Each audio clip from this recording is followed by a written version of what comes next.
Hey everyone, it's Diego the Rainbow Star Person, and welcome to this YouTube channel.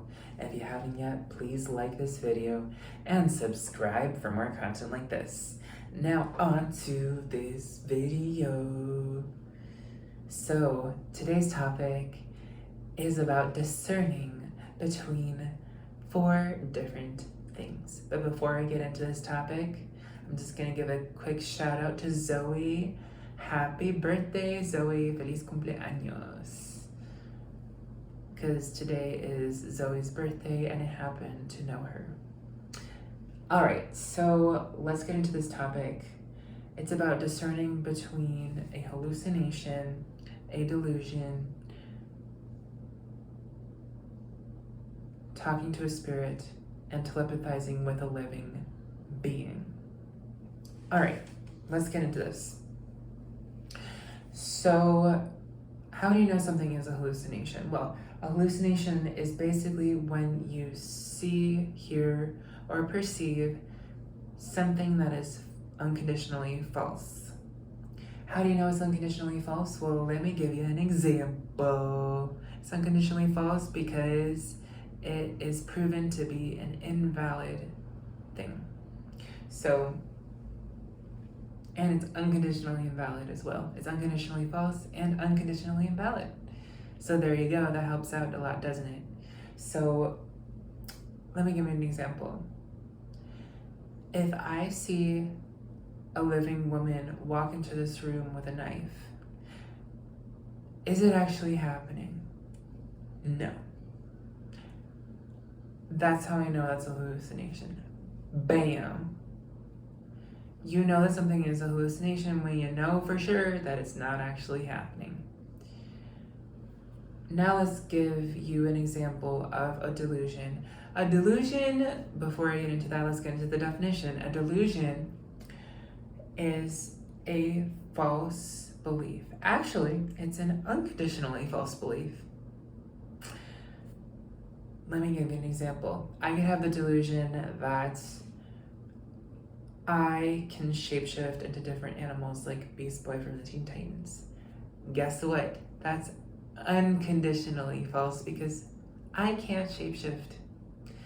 If I believed that about somebody else, that would also be a delusion, but about someone else. Like if I believed that somebody else, like my mom, could shapeshift, that would also be an unconditionally false belief. And thus, me believing that my mom would be able to shapeshift would be a false delusion. All right, now let's get into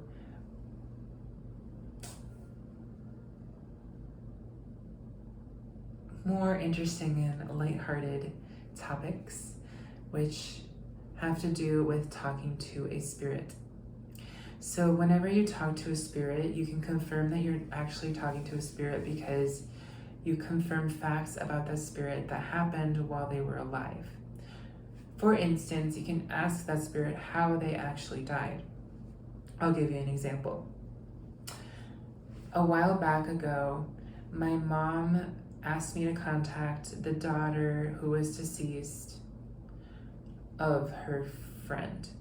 So she asked her friend's daughter to come through. I asked her friend's daughter to come through as well. So I asked her friend's deceased daughter basically to speak with me. Let me clarify this. I'm talking about my mom's friend's daughter in spirit form. Okay, just to be clear about that.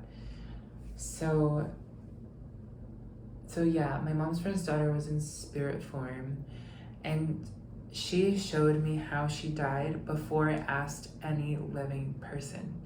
In fact, I asked a total of 0 living people how she had died. Instead, I asked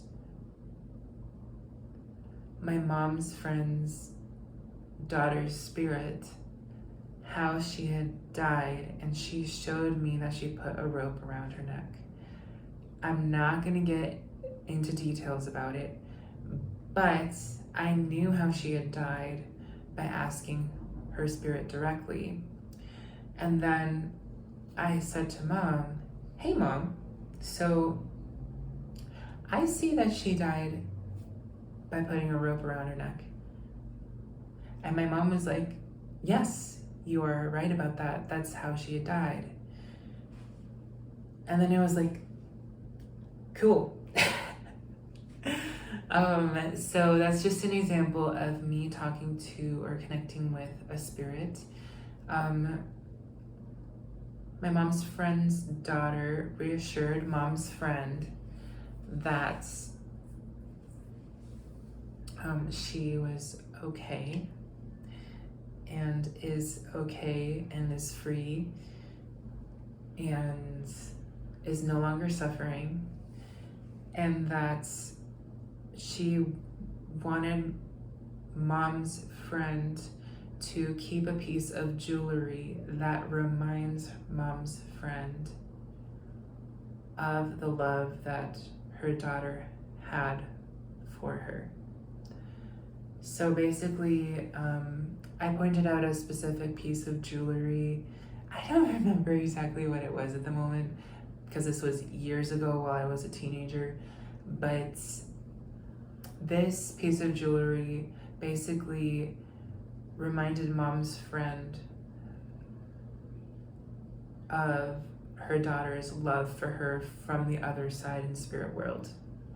Yep, mom's friend is a woman, so that's why I'm referring to her as her.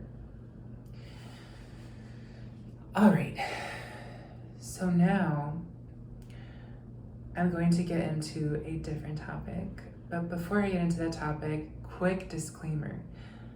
Once a spirit finds out that you can talk to them, they might try to bother you into talking to them. Don't do it. Because you're doing what you gotta do in human world. So just ignore them. Have a joy guide around you. Joy guides are super helpful. Joy guides, you know what they do is they keep the space clear for you so that you don't have to deal with talking to a spirit. That is why I am very grateful for my joy guide, Tada. It makes me laugh when I say that name, but that's my joy guide. My joy guide's name is Tada. Anyways. But my joy guide seriously is awesome because my joy guide keeps the space clear of external energies and keeps the space clear of other spirits when I don't want them around. It's great. And the nice thing about spirit guides is they will only talk to you when you talk to them. Yep, so basically I will only talk to Tada on my own terms.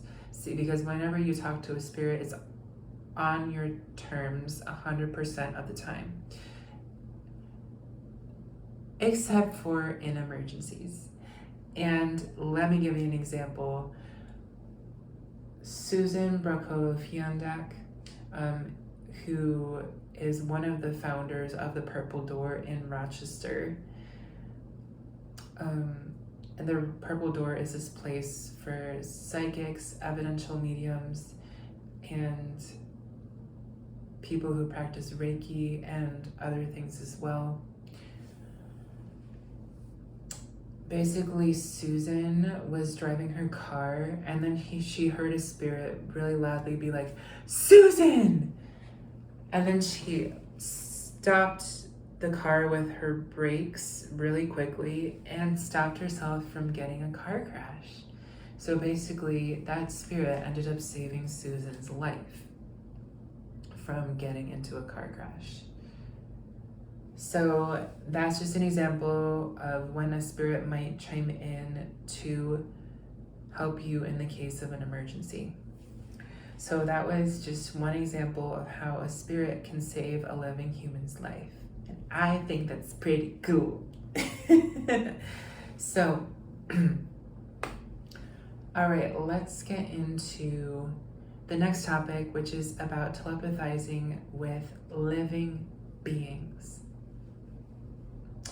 So I telepathize with 2 human beings on a regular basis. And these 2 human beings happen to be my triplet flames, and we're quantumly entangled with each other, which means that this quantum entanglement transcends space and time. So we're able to talk to each other instantaneously, regardless of how far away we are from each other and regardless of what time it is. That being said, before you telepathize with someone, it's important to ask, may I please telepathize with you? If they say no, don't telepathize with them, because it's disrespectful if you do so, and it disrespects their privacy. If they say yes, then you may proceed to telepathize with them. Okay, let's get into the specifics of how you know that the person that you're telepathizing with is actually alive and not a spirit. You can tell that someone's alive by finding out that they eat, grow, and breathe. The reason I say this is because every living being eats, grows, and breathes. For example, trees eat by getting minerals and vitamins and water through their roots. They grow from a seed into a seedling, into a plant, and into a tree, and grow bigger and bigger. And they breathe by getting air in through their leaves, through the stoma of their leaves, actually. So, same goes for living humans. We living humans eat food, we breathe air, and we grow from a baby into a child, into a teenager, and into an adult. And even when we're adults, we grow and evolve spiritually, emotionally, and mentally. And we change physically over time as well. So that's how you know that the being that you are telepathizing with is living. I was able to confirm with my triplet flames today that all three of us are living, and that we've telepathized with each other, and that we're living beings telepathizing with each other, not just imagination. How do I know it's not imagination? Because I confirm things with facts and evidence. Both of my triplet flames have a very particular voice.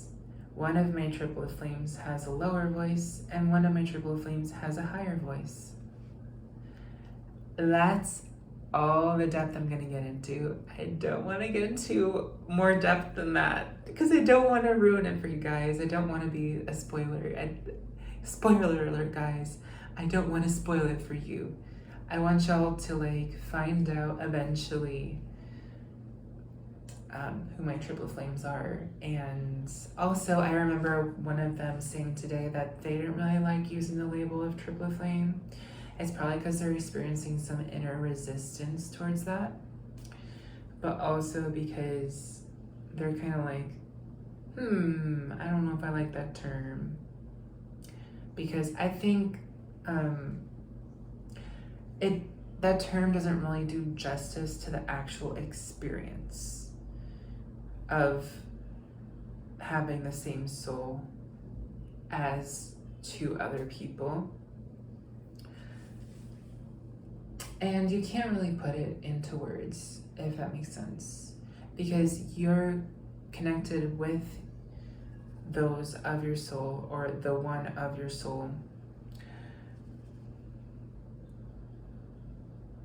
basically through both thoughts and words and feelings, because you're quantumly entangled with the one or the ones of your soul. So the two that are connected with my soul, those two people come from the same soul as me. So we're quantumly entangled with each other, and quantum entanglement transcends space and time. And because it transcends space and time, we're able to telepathize with each other instantaneously. We're able to communicate telepathically instantaneously, just like magic. Pretty cool, right? But then there comes a point where they don't want to telepathize with me at all and they just want to sleep. Makes sense, right?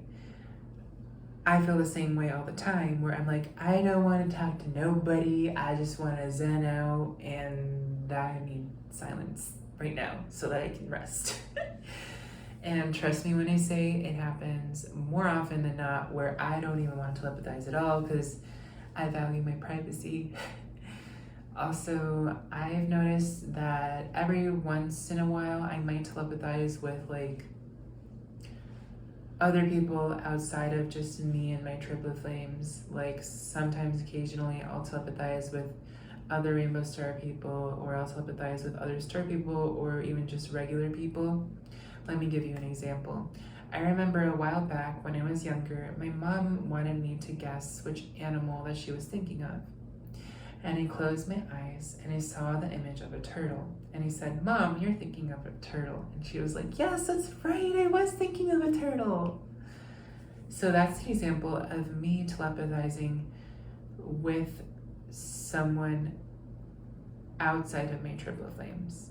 It's an example of me telepathizing with Mom. And Mom wanted me to see the animal that she was thinking of, so she telepathized with me visually. There are many different ways of telepathizing with someone. You can telepathize with someone visually, you can telepathize with someone with sound, which is usually what I default to. I usually telepathize with others vocally or through thinking. Like, you know how you think a sound? Does that make sense? Like when you think in your thoughts, but you don't say anything out loud. I just did it. I just thought a sound. Okay. So anyways, that's usually what I default to, is thinking a sound or saying a sound out loud. Or saying something out loud.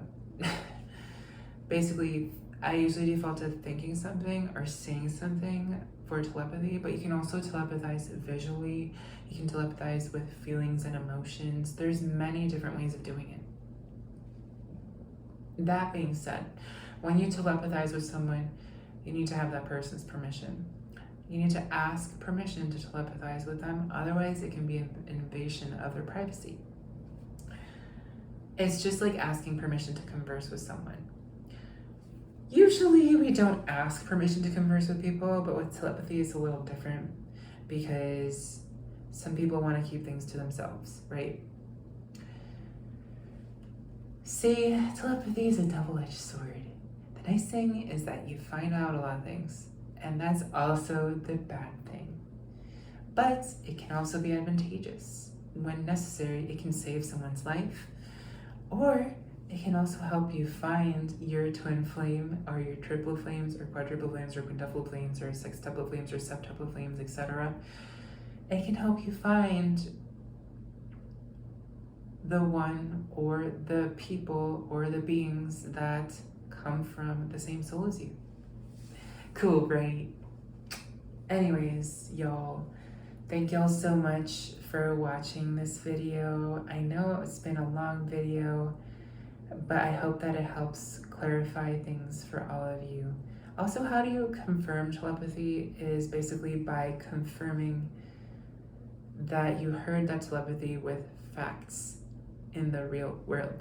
Like, for example, I was able to confirm that the two people that I was telepathizing with were actually living beings by basically being like, hey, I'm about to eat my smoothie. I'm about to drink my smoothie. How about you guys?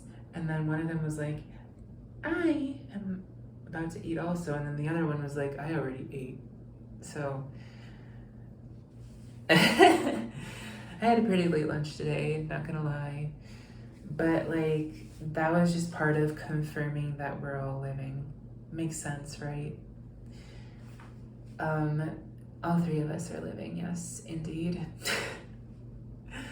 Oh, can I just get into something quick? So, I'm gonna out myself right now because why not? So, today I picked a bunch of little small daisy-like flowers. They're like these little white flowers with a yellow center and green stems. I picked a bunch of them and then I pulled petals and I was like, I like guys, I don't like guys. I like guys, I don't like guys. I like guys. And like, I picked like a bunch of flowers and like at the end, like at the last petal, I was like, I like guys. And then it clicked and it was like, oh, I like guys. I don't just like women. And then afterwards, while my mom and I were going to the store to get me some black socks for tomorrow's wedding, I like was looking in the street and then I saw this guy and like he was like exceptionally attractive and my heart like just fluttered and skipped a beat and I was like, oh my gosh, I just felt my heart flutter. You know, like when you get butterflies but you feel it in your heart, or you feel it usually people will experience butterflies in their stomach, but I feel butterflies in my heart. It's like, ooh, you know, like that person is good looking. And when I was like, oh, that guy's good looking, it clicked. It was like, oh, I like guys. And I like the ladies too. Woo! That was quite a lot to say, but hey y'all, I'm pretty sure at this point that I'm pansexual. Anyways, thank y'all so much for watching. Hey, if you don't care, that's fine with me. I don't mind that you don't care. You don't need to know, but I just felt like saying it because why not put that out there? All right. Peace out, y'all. Much love, and may you all be free. Mwah. Take care, everybody, and I hope this helps. And I hope that you enjoyed this video.